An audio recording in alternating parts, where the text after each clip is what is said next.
अब हमारा आता है टपल्स। सो टपल्स होता क्या है?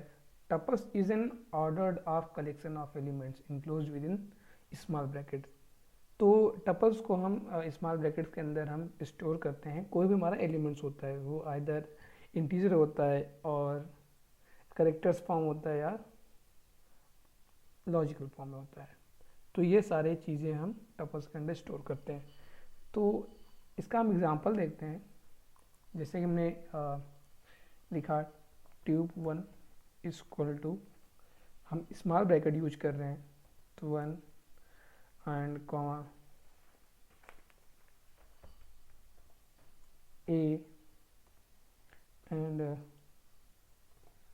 To 2.5 and false. तो ये सारी वैल्यू हमने स्टोर की इसमें। अब हमें फाइंड करना हो टाइप ट्यूब वन, इसकी टाइप क्या है, तो ये टपल प्रिंट करके आ जाएगा। सो अब जैसे कि हमारी फर्स्ट एलिमेंट हमारी क्या है, तो tube one use big bracket 0, तो अब यहाँ पर प्रिंट होकर जाएगा 1। पहली हमारी जो एलिमेंट्स है 1 है। एंड लास्ट एलिमेंट हमें फाइंड करना हो तो same as it is tuple 1 -1, तो हमारी लास्ट एलिमेंट हमारी प्रिंट होकर आ गई।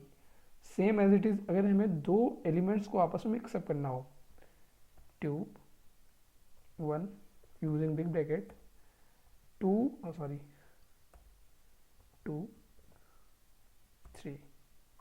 अब इसको रन करते हैं तो ट्रू, ये क्यों नहीं आ रहा है, क्योंकि जो हमारा टपल्स होता है उसमें हम फ्लोट वैल्यू नहीं प्रिंट कर सकते।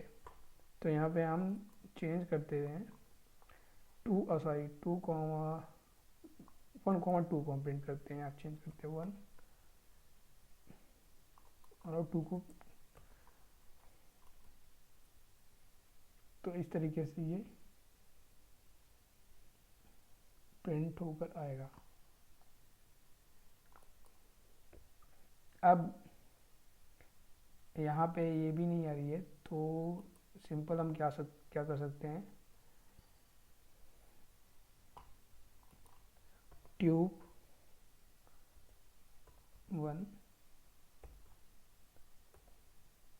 And 0 and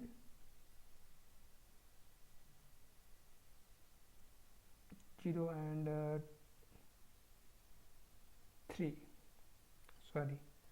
3। अब इसको रन करते हैं तो ये सारी वैल्यू हमारी 1, 2 एंड 3 वैल्यू प्रिंट होकर आ गई। सो सेम हम अगर टॉपल्स में कोई मॉडिफाई करना हो तो कैसे हम मॉडिफाई करते हैं, तो ट्यूब 1, उसके बाद हम सेकेंड वैल्यू लिख दी 2 is equal to, this is the pen.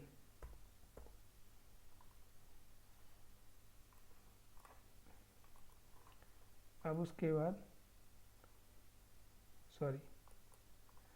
यहाँ पे ट्यूब 2, अब इसको रन करते हैं और अब हम देखेंगे कि हम इसकी लेंथ कितनी होती है।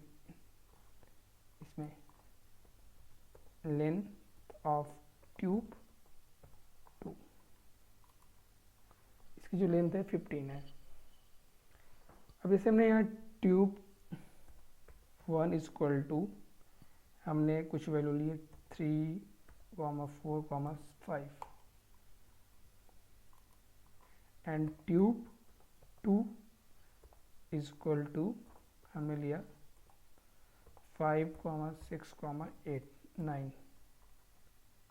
अब हम इसको अगर मल्टीप्लिकेशन करते हैं इसका, सो ट्यूब 1 मल्टीप्लिकेशन बाई 3, सो इसका आउटपुट आता है इस तरीके से, जो हमारा दोनों वैल्यू हमारी प्रिंट हो जाएगी। ट्यूब 1 हमारी 3 टाइम्स प्रिंट होकर आएगी।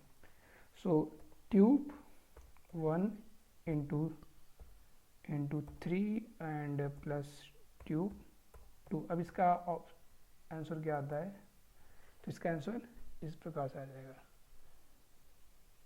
अब इसमें हम देखते हैं ट्यूब 1 में हमारी मैक्सिमम वैल्यू क्या है, मिनिमम वैल्यू क्या है। मैक्सिमम और मिनिमम वैल्यू फाइंड करने के लिए हम क्या करते हैं, सो यहाँ पे हम लिख सकते हैं मिनिमम ऑफ ट्यूब 1 रन करते हैं तो इसकी सबसे मिनिमम वैल्यू होगी 3 है, तो 3 एंड मैक्सिमम हमें फाइंड करना हो तो ट्यूब 1 जिसकी मैक्सिमम वैल्यू है 5। And same as it is हम अगर ट्यूब 2 में कर सकते हैं तो मैक्सिमम ट्यूब 2 इसमें चेक करते हैं तो 9 है। तो इस तरीके से सारे हम ऑपरेशंस टपल्स में करते हैं।